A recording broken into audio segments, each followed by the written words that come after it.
lagi dalam Hukum di Mata Bowo. Seperti biasa, kita sudah bersama dengan pakar hukum yang sudah tidak asing lagi bagi kita. Siapa lagi kalau bukan dengan Profesor Sunarno Edi Wibowo, SHM Hum. Langsung saja kita sapa, apa kabar Prof Bowo? Alhamdulillah kabarnya baik sekali. Ketemu Prof Bowo nih, pemirsa setia Surabaya TV, ada yang sudah kangen. Prof Bowo mungkin sapa dulu sedikit nih Prof. Mohon maaf, memang hari-harinya ini banyak libur. Nah, kalau banyak libur ini otomatis ya kita ya sekali-sekali refreshing. Jangan sampai nanti pemirsa ini ketika saya ngomong lupa. Nah, kalau bahasa Gen Z sekarang healing ya Prof? Iya, healing. Prof, ngomong-ngomong Prof, baju kita samaan nih, sama. Warna biru matching. Alhamdulillah ya, matching. Baju kita aja matching Prof, masa di pemerintahan ada yang nggak matching? Harus di-matchingkan dong. Tapi tunggu dulu Prof, karena di studio kita akan menyapa beberapa audiens yang sudah hadir dari beberapa universitas, ada di antaranya dari Universitas Trunojoyo Madura dan Universitas Negeri Surabaya, yang nantinya juga bisa bertanya-tanya seputar permasalahan hukum terkait topik hari ini ataupun di luar topik. Boleh ya Prof ya? Oke, Prof, kita baru ini mendengarkan beberapa waktu yang lalu ya kabar yang sangat menghebohkan. Lalu kita dengar juga berita tentang Kejaksaan Agung yang telah resmi menahan Kepala BGN periode Agustus 2024 hingga Juni 2026, Dadan Hindayana bersama dengan dua orang wakilnya, yaitu Wakil Kepala BGN Bidang Operasional Pemenuhan Gizi Sony Sanjaya dan Wakil Kepala BGN Bidang Pengembangan Organisasi Pusung atau LP. Ketiganya ditetapkan sebagai tersangka dalam kasus dugaan korupsi penyimpangan tata kelola program makan bergizi gratis tahun anggaran 2025 hingga 2026. Nah, Prof Bowo menanggapi hal ini seperti apa? Karena baru 1,5 tahun berjalan program MBG ini, ternyata sudah berkasus dan langsung yang kena adalah pentolannya alias kepalanya, Prof. Terlalu banget ya, Prof. Terlalu itu salah satunya itu dia harus paham benar. MBG itu yang makan kan orang-orang nggak ya bagaimana menentukan gizi supaya nanti orang menjadi estafet regenerasi. Penting. Bisa pendidikannya cerdas, hubungan gizinya ya kan, ini menambah imun gizi dan sebagainya. Nggak taunya dikorupsi. Yang nambah bukan gizinya anak-anak Indonesia, malah gizi pejabatnya, Prof. Nah, ini pejabatnya ini semua bergizi, tapi rakyatnya nggak bergizi. Jadi perlu dikritiki ini kelihatannya presiden ini, supaya tahu juga. Jadi kalau demikian ini perlu sekali, meskipun pejabat itu di Magelang, kebangsaan ya toh dan sebagainya, ternyata nggak ada ngimbas juga, nggak ada nggak ada dampaknya itu saya kira. Ternyata ya korupsi. Nah, korupsi itu adalah yang dikorupsi rakyat, kepentingan rakyat semua ya, rakyat khususnya masalah yang berhubungan pendidikan. Nah, saya kira itu perlu sekarang ini kepercayaan publik ini berkurang pada pejabat. Oke, sekali lagi ya Prof, kepercayaan publik jadi berkurang karena yang kena langsung pentolannya alias kepalanya, apalagi berhubungan dengan makan. Kalau sudah berhubungan dengan makan langsung ini terlalu, saya katakan tadi. Nah, ini semua apapun ternyata kalau sudah di pejabat ini banyak yang melakukan hal-hal ini. Contohnya seremonialnya, contohnya kalau fasilitasnya semua itu untuk pejabat semua, mana bisa rakyat itu makmur sejahtera. Kita ngomong loh ya, Pak Prabowo itu ngomong, wah rakyatku sejahtera, begitu menggebu-gebu. Akhirnya ya push, kan ini menjadi persoalan. Ini kan yang kena satu loh ya, belum yang lainnya loh ya. Tapi menurut Prabowo ada indikasi akan kena yang lain-lain juga? Yakin saya kena yang lain-lainnya. Tapi beberapa pemirsa setia Surabaya TV pasti ada yang berspekulasi, ini kalau kepalanya aja kena, jangan-jangan bawah-bawahnya ke bawah juga. Yakin saya kena semua. Jadi uang itu untuk tuh ya memang programnya MBG itu bagus. Tetapi di bawah-bawah, di tengah dan sebagainya ini bahkan semua sampai ke ujung paling atas. Nah, ujung paling atas kena, apalagi di bawahnya. Tadi semua kena. Dari sinilah menjadi problem bahwa Indonesia itu ternyata apapun bentuknya ada 3 penegak hukum ini, kepolisian, KPK, kejaksaan, 3 loh ya. Toh nggak mampu. Sampai sekarang berapa yang kena? Hanya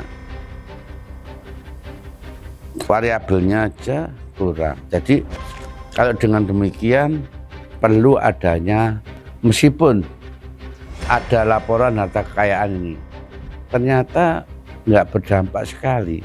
Apakah disembunyikan apa enggak dan sebagainya. Ternyata LHKPN apakah bisa dipalsukan, Prof? sebetulnya ya semua bisa dipalsukan. Yang nggak dipalsukan itu apa? Semua bisa dipalsukan kan, tentunya LHKPN itu. Ternyata banyak saja ya dititipkan A, B, C, D untuk saudaranya semua, kan bisa saja kan.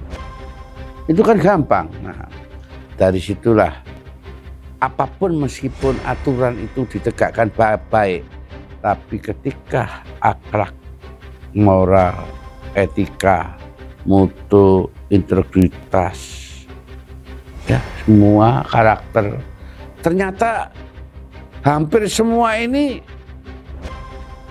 nggak ada yang ada. Maksudnya yang saya sampaikan tadi, satu aja, akhlak, integritas, moral, mutu, karakter, ya kan, etika. Nggak ada pejabat ini satu aja nggak punya. Kalau sudah korupsi itu sudah nggak punya. Jadi menurut Prof bahwa kemarin yang di Gembleng di Magelang ini hasilnya belum signifikan? Nggak ada hasilnya, toh ada, korupsinya ada, bahkan korupsi. Lah ini belum ini yang nanti yang lain-lainnya ya. Lalu aksi paling solutif apa menurut Prof Bowo? Ya kembali lagi untuk apa ya, membentuk satu karakter, suatu pendidikan ini perlu ada mata pelajaran yaitu tentang korupsi, bahayanya korupsi. Korupsi sudah ditanamkan dulu, jadi diajarkanlah pada tingkat dasar itu. Kalau saya seperti itu, jangan yang aneh-aneh. Ini soalnya apa? Soalnya Indonesia itu nggak akan makmur, nggak akan sejahtera, meskipun wilayahnya begitu lebar, begitu luas, ternyata kalah dengan Singapura, hanya kecil aja. Terus Surabaya aja kurang, tapi makmur. Contohnya apa? Ya itu buat suatu pembanding. Tapi Indonesia ini ya seperti ini. Kenapa? Saya nggak tahu ya. Atau sistemnya dirubah atau apanya dirubah. Sebetulnya efisiensi itu penting. Jadi apa dikarenakan pejabat itu mengikuti ketika ada pemilihan presiden, pemilihan DPR, karena hanyalah punya modal ini untuk mengembalikan modal. Itu penting itu. Contohnya kalau kepala daerah itu kan pemilihan langsung, otomatis modalnya kanan kiri, saut sana saut sini ya. Besar ya, Prof. Iya, ini sebetulnya ya, mohon maaf ini, saya dulu pemilihan hanya di tingkat perwakilannya, seperti sila keempat. Harapan sila keempat itu, oh nggak baik ini langsung pilihan langsung aja. Ya itu. Ternyata sebetulnya Pancasila itu baik, karena nggak didalami. Nah ini dosa besar dengan Pancasila itu. Oke. Kalau saya lihat tuh ya. Jadi menurut Prof Bowo ini sedang mengkritik mulai dari sistemnya yang terbawa. Sistemnya yang ini yang langsung ini, sistem pemilihan langsung ini sebetulnya nggak usah lah, langsung demokrasi dan sebagainya, Bu. Indonesia itu tatanannya, negaranya itu sebetulnya sudah terbungkus, tercover pada Pancasila itu. Oke, jadi Kalau menurut Prof bahwa dulu pemilihan secara langsung itu sudah nggak relevan nggak karena relevan. anggaran cukup banyak. Ini. Nah itu kan berlaku untuk kepala daerah yang memang dipilih langsung oleh rakyat ya Prof. Tapi kan dalam kasus ini kepala BGN ditunjuk langsung oleh presiden sehingga tidak mengeluarkan biaya-biaya tertentu untuk penunjukannya. Lalu korupsinya ini tetap terjadi Prof ternyata. Ya ditunjuk itu kalau nggak dia itu ditunjuk kalau nggak ikut dulu kampanye, dalam arti dia itu sebagai corongnya kan nggak mungkin. Dia juga mengeluarkan anggaran. Yang ditunjuk nggak mungkin langsung dia nggak punya jadi apa. Sudah keluar anggaran. Anggaran sudah yang ditunjuk. Ya, iya. Jadi ketika menjabat sudah cari-cari lagi untuk mengembalikan gitu maksud Prof Bowo ya. Kalau variabelnya tentunya saya nggak ikut kampanye ditunjuk gitu ya. Nah itu lain. Baik. Yang ditunjuk itu berarti ada hal-hal yang keluar pada waktu. Jadi tidak dia semerta-merta ditunjuk, ada modal juga yang dikeluarkan. Nggak ada yang ditunjuk itu ada modal. Kalau nggak ada modal nggak mungkin. Makanya, mohon maaf menterinya 100. Nah sekarang menjadi persoalan. Nah sekarang gimana nih? Dolar sampai 18.000. Kenyataannya bagaimana nantinya rakyat ini? Nah, kalau dengan demikian ya jangan sampai loh negara ini bangkrut. Negara itu kuat, nggak bangkrut. Jadi akhirnya apa terjadi kalau seperti ini?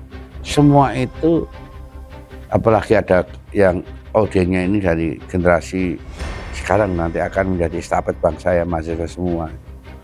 Seharusnya dia jangan seperti itu, malulah pada dirinya.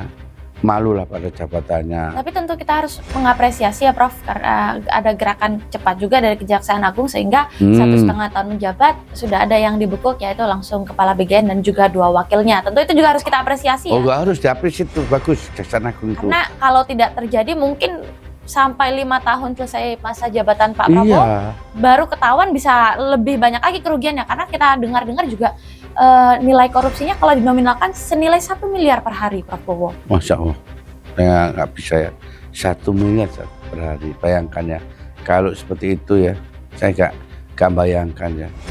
Itu hanya 1, 2, 3, belum yang lainnya daerah-daerah lainnya. Yakin. Jadi uang ya ini sebetulnya anggaran terbesar itu pada pejabat, orang yang jabat. Orang yang jabat itu tidak ada punya integritas, punya hal-hal yang sifatnya menjadi kita bentuk bela negara, nasionalisme dan sebagainya. Itu hanya omong-omong. Oke, tapi ini ada beberapa pertanyaan dari netizen juga yang saya baca dari sosial media, Prof. Katanya, ya kalau sudah menjabat 1,5 tahun, kalau 1 miliar per hari kita hitung-hitung, setelah 21 bulan menjabat kurang lebih sudah 630 miliaran yang didapatkan, dan kalaupun masuk penjara hanya beberapa tahun rasanya tetap worth it, Prof. Ada yang bilang seperti itu. Nah, kalau pernyataan ini betul-betul keluar dari masyarakat dan memang kita lihat fenomenanya pejabat-pejabat kita seperti tidak takut juga untuk melakukan korupsi, apakah memang faktornya karena lemah sekali kekuatan hukum di Indonesia untuk koruptor itu atau seperti apa, Prof? Bukan lemah lagi. Jadi ini kesalahan satu sistem. Ya. Contohnya eksekutif buat undang-undang, legislatif membuat undang-undang, yudikatif enggak undang-undang. Kalau orang sudah punya buat undang-undang, ya otomatis. Contohnya hukum di mata Bowo, tapi nggak pernah salah kan, sesuai dengan teori dan praktek kan. Nah kalau sudah punya hukum di mata Bowo, ya apa kata hukum di mata Bowo kan? Hukum di mata hakim, ya apa kata hakim kan? Hukum di mata jaksa, apa kata jaksa kan? Hukum di mata polisi, apa kata polisi kan? Nah itulah yang menjadi satu persoalan. Coba kalau kita tesis saja bahwa korupsi langsung dieksekusi mati, ya itu kan takut. Apalagi dibawa di lapangan, nah itu kan takut. Satu aja tesis, itu takut. Nah itu tuh berarti itu lah oleh karena undang-undangnya nggak seperti itu. Nah ini tentu menjadi pertanyaan, Prof, bagi pemirsa setia Surabaya TV karena dari dulu banget Hukum di Mata Bahwa selalu lantang menyuarakan segera disahkan undang-undang perampasan aset bagi koruptor. Namun tidak pernah terjadi sampai hari ini, dan akhirnya hari ini ketangkap juga kepala BGN itu, dan ya kerugiannya mencapai ratusan miliar. Lalu menurut Prabowo apa yang menjadi penyebab penghambat pengesahan undang-undang perampasan aset? Tapi tahan dulu Prof, karena kita akan kembali setelah yang satu ini. Tetap bersama kami dalam Hukum di Mata Bowo.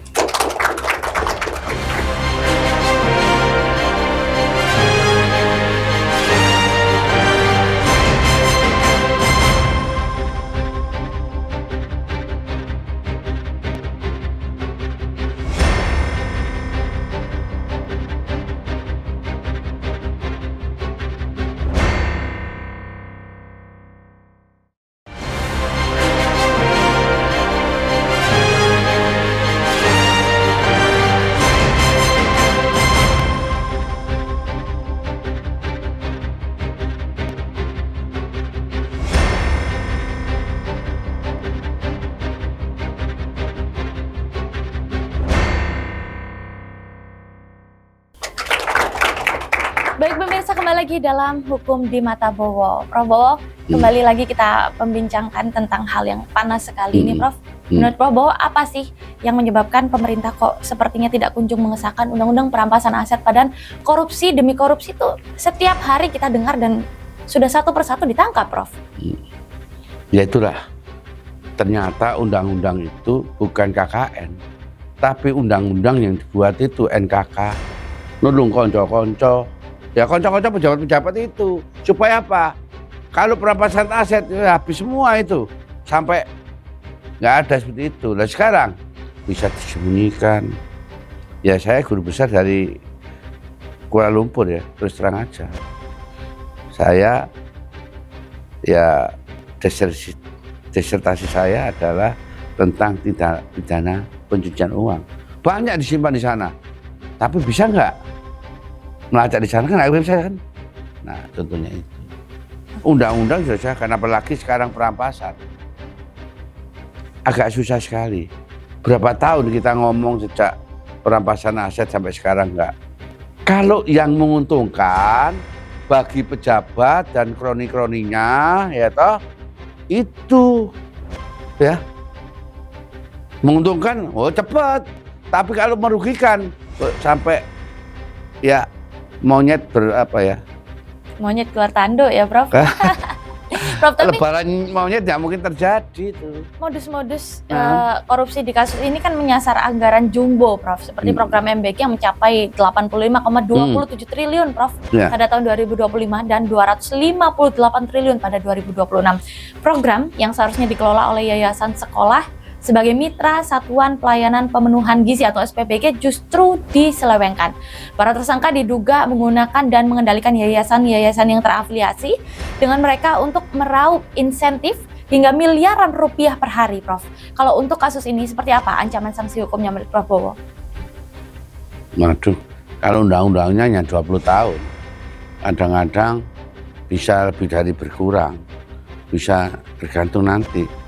Nah ini kan sekarang ini jangan coba-coba ya main-main ya. Kenapa? Karena tiap detik pemberitaan siap.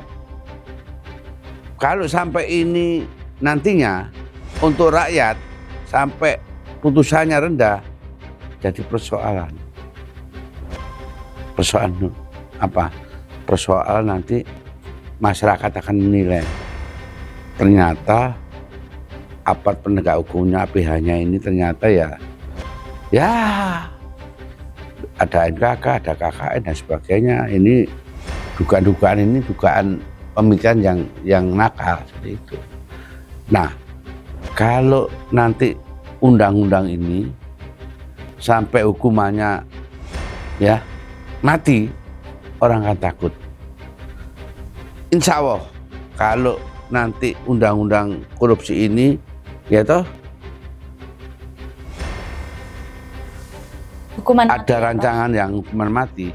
Tapi menurut Prof Bowo di Indonesia apakah mungkin diterapkan Prof hukuman mati untuk undang-undang, karena kita mengingat Menteri HAM Pigai kemarin juga menentang salah satunya soal perlawanan untuk dari masyarakat untuk pelaku begal, katanya tidak boleh dihakimi di tempat. Itu saja dilindungi, Prof, dari segi begal yang melakukan pembegalan yang sudah mengancam nyawa terang-terangan. Lalu untuk korupsi sendiri apakah mungkin diterapkan berkaitan dengan HAM di Indonesia? Coba lihat itu negara Cina yang maju itu kena korupsi, dibunuh sampai ditembak itu.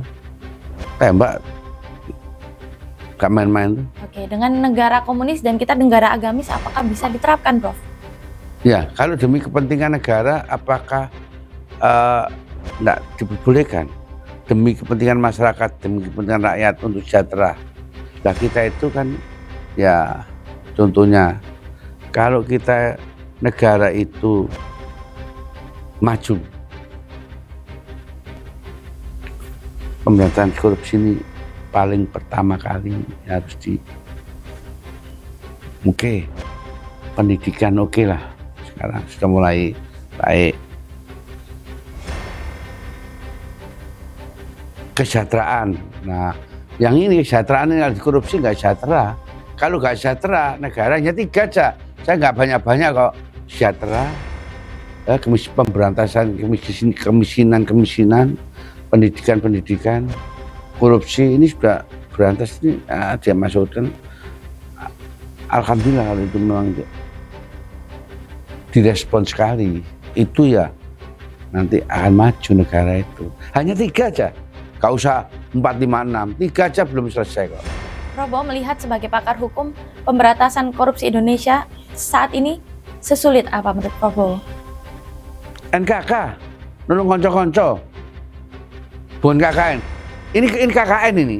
Tapi kalau udah ada NKK jadi bersamaan, ini kontradiksi ya jarang. Oke. Ya kenapa? Contohnya, kita itu bicara dari dulu sudah jadi. Hukum kita itu adalah tajam ke bawah, tumpul di atas. Kalau di atas sudah ada NKK-nya, akan tumpul itu hukum itu. Coba begal dan sebagainya ya memang seperti itu ya baik. Tapi sekarang ini perlu adanya satu begal aja mati. Lah korupsi yang paling banyak begal itu hanya begal apa sih? Berapa? Contohnya seperti itu, variabelnya itu. Jadi apa yang saya katakan ini ternyata ini merupakan satu ide yang pada waktu saya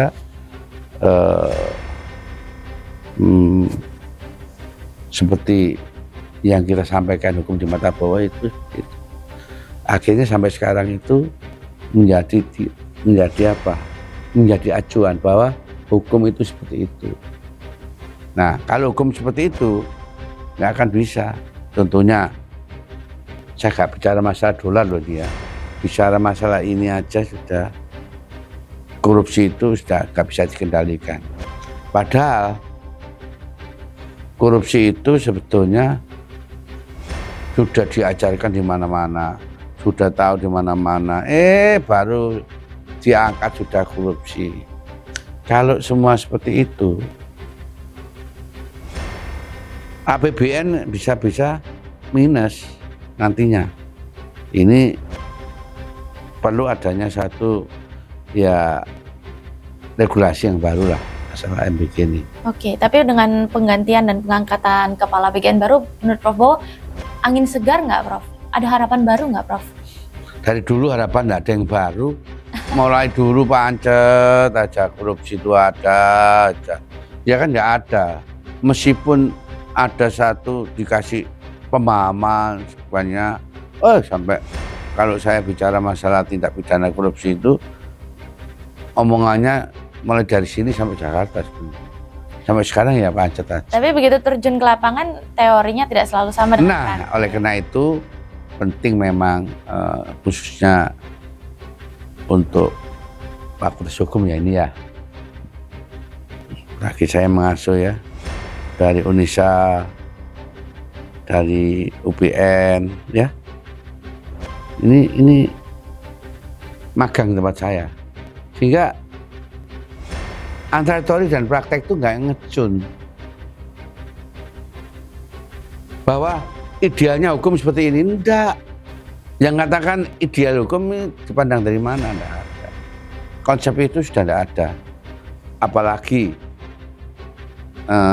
dolar naik ini, malah. Nah, ini menjadi salah satu culture, kultur, budaya seperti ini susah untuk dihapus. Yang hapusnya nanti bagaimana, mungkin melalui satu proses penegakan hukum, meskipun nggak maksimal, tapi minimal menekan tentang masalah tindak pidana korupsi. Oke, baik Prof. Nah, mungkin kita sedikit kembali lagi ke khususnya bagian ini kan, karena selain mengendalikan yayasan secara melawan hukum, Prof, para tersangka juga ternyata bersekongkol dalam proses pengadaan barang dan jasa, Prof. Mereka mengintervensi pejabat pembuat komitmen atau PPK, serta melakukan penggelembungan harga atau markup dengan memalsukan kebutuhan real dalam penyusunan kerangka acuan kerja. Menurut Prof Bowo, apakah dalam hal ini mereka dikenakan pasal korupsi berlapis atau seperti apa, Prof? Bukan berlapis lagi, diperberat. Meskipun diberlapis nantinya, toh putusannya nggak bisa, kecuali spacing. Kalau itu sudah diadili, hanya pasal yang kena ya pasal korupsi. Tapi hukumannya berat. Jangan sampai hukumannya ya seperti itu ya. Menurut beberapa netizen ya Prof, program MBG ini adalah salah satu program yang seperti istilahnya lahan basah, Prof. Karena dari sudut pandang manapun bisa menghasilkan uang-uang yang katanya uang haram, Prof ya. Seperti jual beli titik SPPG, lalu markup kebutuhan yang tidak real seperti menaikkan harga dan lain-lain. Menurut Prof Bowo, untuk saat ini program MBG masih layak jalan atau perlu dievaluasi total? Ya sebetulnya saya ini dulu mendukung loh MBG itu, karena belum tahu nanti prospeknya seperti ini. Ya karena saya memang hidup saya itu gak ada seperti ini. Nah ya alhamdulillah, karena gizinya itu nggak ada, sehingga mikir matematika itu jadi kopler karena ya gizinya. Makanya saya dukung itu pada sehingga waktu itu. Menurut Prof programnya sebetulnya bagus, hanya pelaksanaannya yang nggak bagus. Sebetulnya bagus itu. Nah untuk SD ya, itu sudah merupakan satu bagian dari supaya gizi itu alhamdulillah. Saya mendukung dari dulu, mendukung. Ternyata hasilnya hanyalah seperti ini. Apa sih? Saya gak iso ya. Oke, karena memang programnya bagus, lalu pelaksanaannya yang nggak bagus, oknum-oknumnya yang kurang bagus. Lalu saran atau bentuk evaluasi apa yang paling mendasar yang mau Prof Bowo sampaikan kepada pemerintah yang seharusnya dilakukan dengan adanya pergantian kepala bagian yang baru ini? Ya, pertama ada regulasi yang bagus ya. Otomatis orang yang diangkat ini orang benar-benar punya integritas yang tinggi, orang yang memang benar-benar ya orang bersih ya.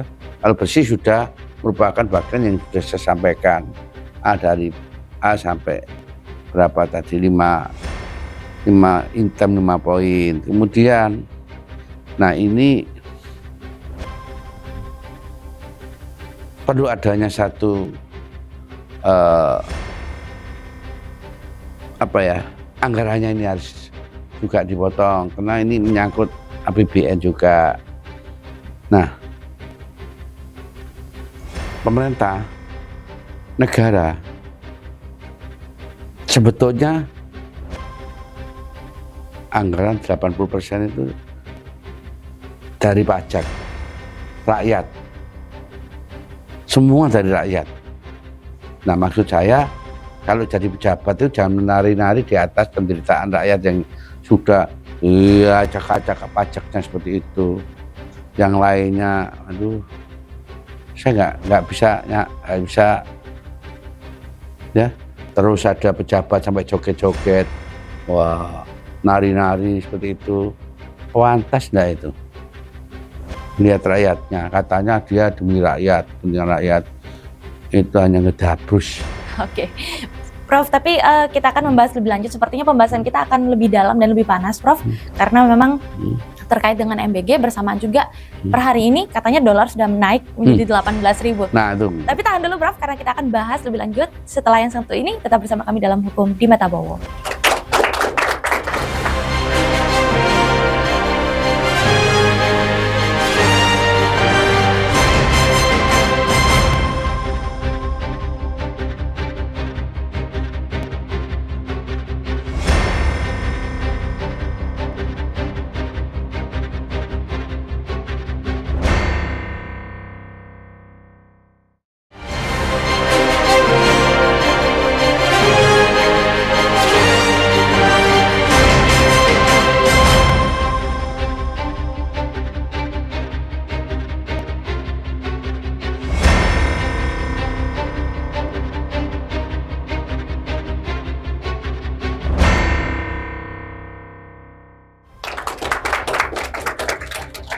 Baik pemirsa, kembali lagi dalam Hukum di Mata Bowo. Masih soal kisruh ditangkapnya kepala BGN. Dan lalu hari ini juga katanya dolar sudah tembus 18.000. Ekonomi lagi susah di mana-mana, lagi banyak yang menjerit. Menurut Prof Bowo seperti apa nih, Prof? Karena kita tahu juga kemarin sempat ramai juga Presiden dikritik habis-habisan oleh Pak Dino Patijalal karena katanya terlalu sering pelesiran ke luar negeri.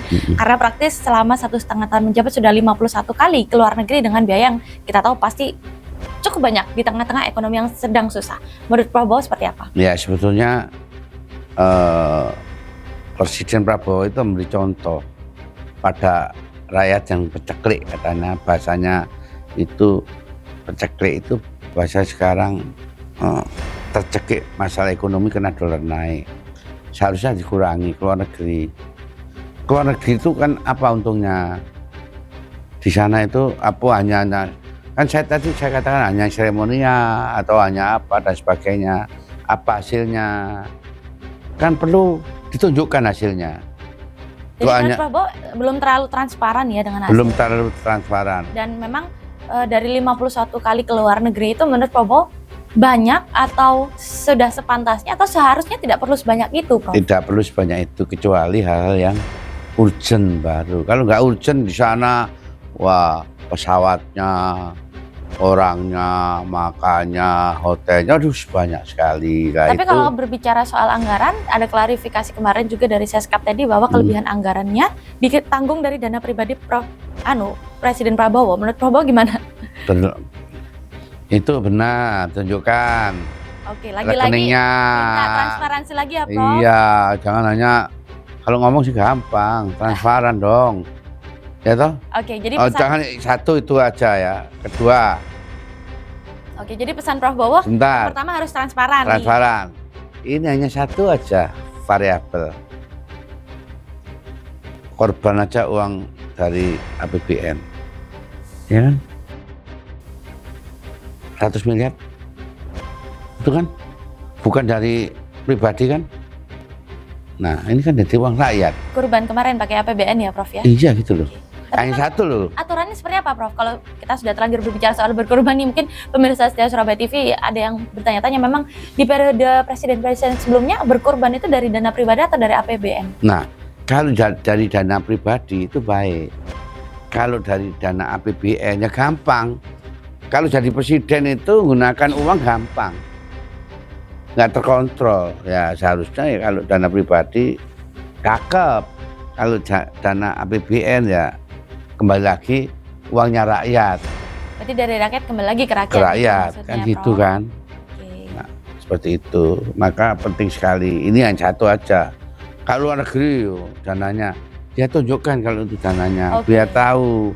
Jangan sampai hanya ngomong mana sih rekeningnya? Mana dana pribadi yang dikeluarkan berapa? Ya kan ada pengeluaran-pengeluaran itu kan. Transparansinya ya, Prof. Oh iya kan. Lalu frekuensi keluar negerinya, Prof, apakah harus dikurangi atau seperti apa? Ya harus hanya urgent aja. Kalau urgent baru. Kalau enggak. Di tengah-tengah ekonomi yang dolar hari ini 18.000. Nah ini kan harus memang kalau bicara itu adalah introspeksi lah. Jangan hanya wah rombongan di sana enak lencer. Rakyatnya itu loh. Makan mengap-mengap gini kok. untuk makan cuma gini-gini. Tapi kemarin ada pernyataan viral juga dari Presiden Prabowo bahwa masyarakat di desa nggak pakai dolar kok, Prof.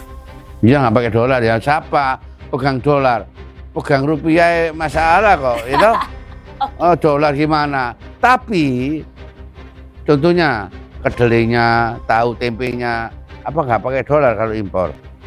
Hah? Pasti berdampak ya, Prof. Berdampak semua kalau sudah nilai dolar sudah 18.000 lah, makanya hati-hati.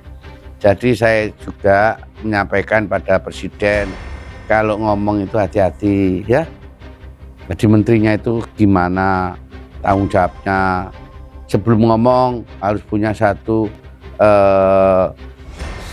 mohon maaf lo ya, harus ada narasinya, itu konsepnya harus ada. Jangan sampai konsepnya seperti ini, nanti saya juga rasanya juga malu. Kalau kata anak Gen Z sekarang ada blunder-blundernya ya, Prof ya. Jangan blunder terus. Jadi kalau bisa mic-nya disembunyikan aja lah ya. Sembunyikan ke belakang aja biar nggak kedengaran. Oke, tapi ya. Mungkin Prof, ini sedikit agak melenceng Prof. Mungkin ya, pemirsa setia Surabaya TV ada yang bingung nih. Apa dampaknya kalau dolar sudah semakin tinggi mencapai 18.000? Harga naik, tapi penghasilan tidak naik ya, Prof? Tidak naik, naik semua. Paling sekarang ini ya. Ada kaitannya nggak, Prof, dengan anggaran MBG yang ekstrim keluar setiap hari? Ada hubungannya kalau bisa ya. Sehingga ya, Prof harus ada efisiensi anggaran. Anggaran, defensian ya. Tapi saya mendukung tentang masalah MBG ya, karena masalah yang berhubungan dengan gizi. Tetap mendukung, cuman harus ada efisiensi dan evaluasi ya, Prof. Supaya bagaimana baiknya lah. Kemudian sama itu juga perlu diantisipasi tentang bagaimana anggarannya itu.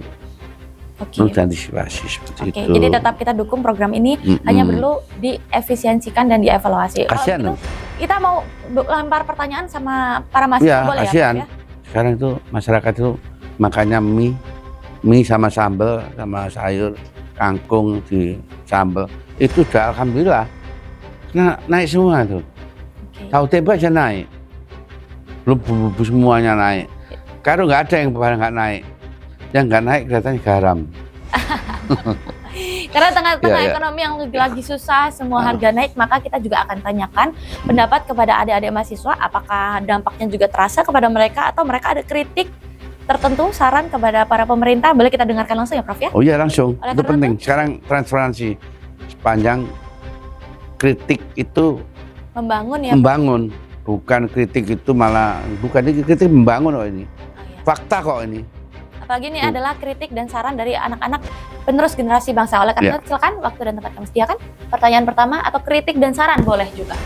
Baik, izin Prof. Jadi saya merupakan salah satu mahasiswa Fakultas Hukum PEN Veteran Jawa Timur. Izin bertanya, dari kasus kepala BGN yang telah ditangkap oleh Kejagung serta wakilnya, hampir setiap kasus korupsi besar selalu terungkap setelah kerugian negara ini mencapai angka yang besar, Prof. Apakah kondisi ini menunjukkan kegagalan sistem pengawasan negara atau justru mengindikasikan adanya budaya pembiaran yang membuat penyimpangan dianggap sebagai sesuatu yang normal di dalam birokrasi? Dan bagaimana cara memberikan rasa jera terhadap pelaku? Karena saya rasa KUHP sekarang lebih melakukan pendekatan kemanusiaan seperti itu. Iya. Terima kasih. Okay. Nah, kan gimana, Prof? Ini udah terlanjur angkanya udah terlanjur miliar, ratusan miliar, atau mungkin ada beberapa yang belum kita ketahui karena proses penyidikan belum selesai, bahkan mungkin sudah mencapai triliunan. Tapi sudah terlanjur ketahuannya setelah udah habis banyak. Gimana nih, Prof? Inilah. Kalau kita masalah kemanusiaan dan sebagainya, kita harus kondisi dan situasi kalau gini, hukumannya harus diperberat. Hukumannya harus diperberat. Itu menjadi solusi ya, Prof? Pertama, ini solusinya. Kemudian ketika ada denda subsidiarnya, kalau dendanya sampai nggak dikembalikan, ya korupsinya kena hukuman lagi, terus dendanya kena hukuman lagi. Jadi hukumannya diropel-ropel. Jadi 20 tahun ditambah, nanti juga seumur hidup. Nah, maksud saya seperti itu ya. Oke, jadi solusi dari Prof bahwa satu, hukumannya diperberat, kedua harus dikembalikan. Dikembalikan, kalau nggak dikembalikan hukumannya lagi, ya toh? Seperti itu. Ditambahkan lagi hukuman. Tambah lagi. Terus itu pengembalian nggak dikembalikan dihukum lagi, dendanya kena denda nggak dikembalikan hukuman lagi, jadi tidak apa-apa. Nah dari sinilah nanti akan Akan jerah. menimbulkan efek jerah ya Prof ya. Oke, silakan pertanyaan kedua. Waktu dan tempat kami sediakan. Izin Prof, saya Ya. dari Fakultas Hukum UPN Veteran Jawa Timur ingin bertanya, dari penangkapan pimpinan BGN ini kan seolah membenarkan kecemasan publik terkait resiko korupsi anggaran besar MBG, Prof. Jadi menurut Prof Bowo apa yang perlu dibenahi terlebih dahulu? Apakah regulasinya atau sistem pengawasannya atau kualitas moral para pejabat publik ini, Prof? Terima kasih. Oke. Ya baik ketiga-tiganya, sekali, Prof. ketiga-tiganya itu Berarti ketiganya bermasalah dong, Prof. bermasalah semua. Tidak ada yang masuk ini, tidak ada yang dalam hatinya pejabat ini. Nggak masuk semua Nggak ya, Prof. masuk semua. Solusinya gimana, Prof? Solusinya ya tadi sebetulnya membangun sesuatu Tadi Prof sudah disebutkan kan ada dua solusi, yaitu hukumannya diperberat lalu anggarannya dikembalikan. Itu kan solusi setelah sudah terjadi. Nah, tindakan preventifnya kalau menurut Prof Bowo apa? kalau mengangkat pejabat ini harus disumpah. Sumpahnya itu sumpah sarapah. Jadi sumpahnya itu sumpah ketika nanti korupsi kamu akan dikutuk, akan dilaknat. Berarti sumpahnya seperti itu. Jadi satu Indonesia harus melaknat Harus nih kalau melaknat sampai itu sampai langgar janji dari jabatannya. jabatannya. Itu baru. Kalau sumpahnya hanya sumpah itu aja biasa, tapi sumpahnya diperberat. Oke, baik. Pertanyaan selanjutnya, waktu dan tempat atau saran dan kritik juga boleh, silakan. Baik Prof, izin saya masuk dari UPN Veteran Jawa Timur. Saya ingin bertanya Prof terkait dengan MBG. Tentunya kan terkait dengan ini publik tentu ingin kasus ini diusut sampai tuntas, Prof. Kira-kira bagaimana kita memastikan bahwasanya proses hukum tersebut tidak berhenti pada pihak-pihak yang hanya terlihat dari permukaan saja, Prof, tapi juga menjangkau kepada siapapun yang sebenarnya memiliki peran dalam dugaan korupsi tersebut, Prof. Terima kasih, Prof. Ya. Karena ini susah ya. Kalau korupsi ini diberantas dengan seperti itu masih ada lagi. Kok nggak habis-habis. Sepanjang minggu ada ini caranya bagaimana seperti itu. Nah kembali lagi sistemnya, pengawasannya, nanti ngangkat pejabat harus sumpahnya harus dilaknat seperti itu. Nah, yang tadi pertanyaannya yang belum tersampaikan itu, monggo tadi apa yang belum disampaikan tadi? Evaluasi terbesarnya apa, Prof? Moral, Moralnya. Oke. moral, etika, akhlak, udah itu. Itu adalah PR besar bangsa dan negara Bangsa ini dan negara untuk itu. memberantas korupsi. ya, Memberantas korupsi itu. Prof? Oke, baik. Selanjutnya silakan, tapi kita selanjutnya juga ingin dengar kritikan dan saran untuk pemerintah. Silakan. Baik Prof, terima kasih atas Iya. waktu yang telah diberikan. Perkenalkan nama saya Aditya Ferians, selaku mahasiswa Fakultas Hukum UPN Veteran Jawa Timur, Prof. Di sini saya ingin beberapa mengajukan pertanyaan, Prof. Jika pemerintah dan para pejabat terus mengatakan bahwa kondisi ekonomi Indonesia ini baik-baik saja, lalu mengapa, Prof, rakyat justru semakin merasakan tekanan hidup akibat melemahnya rupiah, naiknya kasus korupsi, lalu juga kebutuhan pokok yang kian menaik? Karena saya rasa statement para pejabat hanya kalimat penenang saja, Prof, bukan aksi nyata yang dilakukan demi kesejahteraan. Contohnya saja, Prof, ketika Pak Purbaya mengatakan rupiah akan semakin menguat menuju angka 15.000, per hari ini saja kita sudah melihat bahwasanya itu sudah di angka 18.000. Lalu juga pada indeks harga saham gabungan yang kian menurun, Prof, para pihak investor ataupun masyarakat retail itu merasa kian mencekik, Prof, di dunia yang sedang tidak baik-baik saja nih, Prof. Lalu juga perang yang kian masih meningkat eskalasinya di luar negeri, di Iran juga Amerika, itu juga menimbulkan statement-statement yang buruk di mata para pejabat seperti itu, Prof. Dan juga saya rasa Indonesia di hari ini hanya tertolong dari masyarakat yang lucu, Prof. Indonesia ini saya rasa hanya bahagia karena masyarakatnya yang saling berlucu-lucuan ataupun mungkin membuat meme yang itu bisa membuat kita reda dengan adanya keadaan Indonesia yang tidak baik-baik saja, Prof. Hanya saja para pejabat ini tidak bisa memperhatikan secara cermat terhadap keadaan ekonomi dan masyarakat Indonesia. Seperti Prof, kalau menurut saya. Terima kasih. Iya, bagus Baik itu. sekali, Prof. Sarannya, kritikannya. Ada saran, ada kritik, ada pertanyaan lengkap sekali. Iya. Prof, ini yang pertama kita ambil dulu ya. Katanya ada kalimat-kalimat yang hanya sebagai nina bobo penenang, nggak apa-apa nanti rupiah membaik. Kenyataannya hari ini tidak baik-baik saja, daya beli semakin menurun. Pejabat itu nggak bisa harga-harga dipercaya. Oke. Pejabat itu nggak bisa dipercaya. Ngomong tok. Tahu, kapur barus di lemari, dihapus gak mari-mari. Oke. Ya itulah Prof, pejabat kalau itu. pejabat yang sebagai perpanjangan tangan rakyat aja nggak bisa dipercaya, lalu kita harus percaya sama siapa, Prof? Ya percaya mbak Tuhan ya lah. Kalau itu percaya yang ngomong gampang, cara ngomong halus, diperhalus.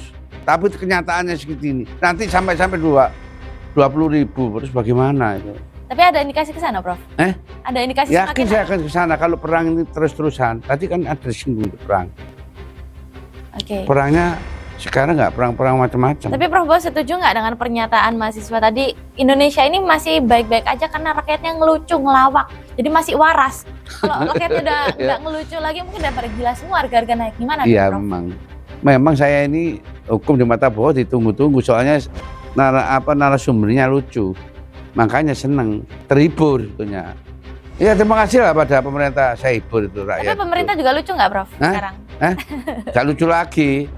Ya tadi, wah ini begini begitu, ini itulah penting sebagai satu pemerintah itu memberikan suatu statement itu harus hati-hati. Oke, lagi-lagi Harus soal melihat statement ya. realitanya, realisnya gimana.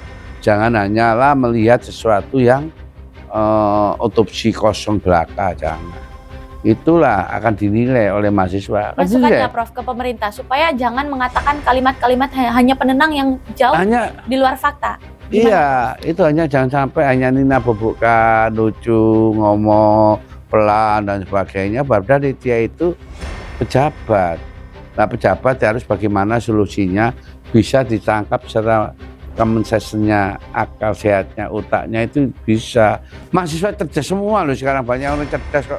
Di ngomongin gampang nanti bisa 15.000, nanti ternyata malah muda 18. Ya gampang katanya itu, wah demikian nyata nggak bisa mengimbangi. Apalagi peperangan semakin lama, semakin kita itu nanti kasihan juga pada rakyat kita. Kalau bisa jangan sampai ditekan, apa-apanya ditekan, semua tekan. Sekarang ini nggak seperti dulu lagi. Nah seharusnya memang, nah kalau ada peperangan ini, negara kita itu sebetulnya kita kembali ke historis ya. Negara kita itu agraris sebetulnya. Sekarang agraris kan mulai dicanangkan. Mana sekarang yang lain-lainnya? Pada investor semua udah lari semua. Karena ya dolar seperti ini. Akhirnya apa? Akhirnya agrarisnya itu. Nah, untuk makan alhamdulillah, jangan bicara yang muluk-muluk lagi. Sekarang sandang, papan, pangan itu penting, tapi yang penting sekarang pangan ini yang menjadi persoalan. Kasihan juga, jangan sampai nanti ya alhamdulillah juga ada MBG, tapi dievaluasi lah, bagus itu juga, saya senang juga. Mudah-mudahan nanti itu bisa terjalin lagi. Cuma nggak taunya sudah diangkat 1,5 tahun sudah korupsi. Aduh. Oke, semoga dengan adanya penggantian kepala BGN ada evaluasi besar-besaran sehingga program ini bisa berjalan dengan sebagaimana mestinya. Oh, kalau saya ganti itu sudah tenang aja, kalau saya ganti, jangan khawatir Pak Prabowo. Oke, baik. Prof, mungkin kita akan dengarkan satu pertanyaan terakhir dari mahasiswa juga, mungkin sekaligus saran dan kritikannya. Silakan, waktu dan tempatnya yang disediakan. Sebelumnya terima kasih atas waktu dan kesempatannya Prof. Perkenalkan saya Galuh Cynthia, mahasiswa Ilmu Komunikasi dari Universitas Trunojoyo Madura. Di sini Prof, publik itu sempat menyoroti berbagai pengadaan barang yang dilakukan BGN Prof. Seperti yang sudah disepil oleh Kejagung kemarin, ada puluhan ribu unit motor yang diduga di markup. Nah, yang kembali jadi sorotan Prof, yakni anggaran kaos kaki dengan harga 100.000 per pieces. Nah, meskipun anggaran ini belum disebut secara eksplisit oleh Kejagung sendiri sebagai salah satu barang yang digelembungkan oleh BGN. Nah, pertanyaan saya, Prof, secara hukum bagaimana cara penyidik ini membuktikan bahwa suatu harga itu memang sengaja digelembungkan untuk memperkaya pihak-pihak tertentu dan bukan sekedar kesalahan perencanaan anggaran, karena siapa tahu yang 100.000 per pieces tadi itu kesalahan ketik dan lain sebagainya gitu. Seperti itu. Oke, baik sekali pertanyaan. Mungkin 100.000 nolnya kelebihan 1 di 10.000, atau mungkin kaos kakinya berlapis baja mungkin, Prof, atau gimana, Prof? Iya. Ya memang kalau sudah ditahan berarti ada, kalau korupsi ya, Oke, pasti ada sudah 3 alat bukti. alat bukti yang kuat Iya, ya, Prof. kalau nggak kuat nggak ditahan, masih proses. Menahan seseorang itu nggak semudah apa yang dibayangkan, karena sudah terjadi ketika Tom Limbong sampai seperti itu ya toh, terus dari PDI Hasto seperti itu ya kan, itu malu kalau sampai baik penyidik, baik penyelidik, baik penuntut sudah menahan terus akhirnya bebas, itu seharusnya malu. Nah, Indonesia itu tidak seperti ada satu hal-hal regulasinya ketika dia dibebaskan, bagaimana tanggung jawabnya itu tidak ada. Hanya 5 juta, nggak ada. Sampai nanti dituntut itu tidak ada. Makanya hukum di sini itu nggak seimbang dengan apa yang ada. Contohnya kalau sudah nahan seseorang, ya, terus putusannya bebas, wah itu sebetulnya harus dicopot itu. Kalau dari Kejaksaan Agungnya dicopot juga. Kalau dari kepolisian, Kapolrinya dicopot, karena tujuannya seperti itu, supaya jangan sampai main-main hukum seperti itu. Kalau dalam kasus BGN ini tadi, Prof, ya otomatis sudah ada alat bukti. alat bukti yang kuat yang menyebabkan mereka harus pakai rompiping ya, Prof, ya? Iya, rompiping, ya itu. Oke, baik. Tapi kurang. Apa itu, Prof? Dikasih buntut aja, buntutnya tikus tontong yang banyak.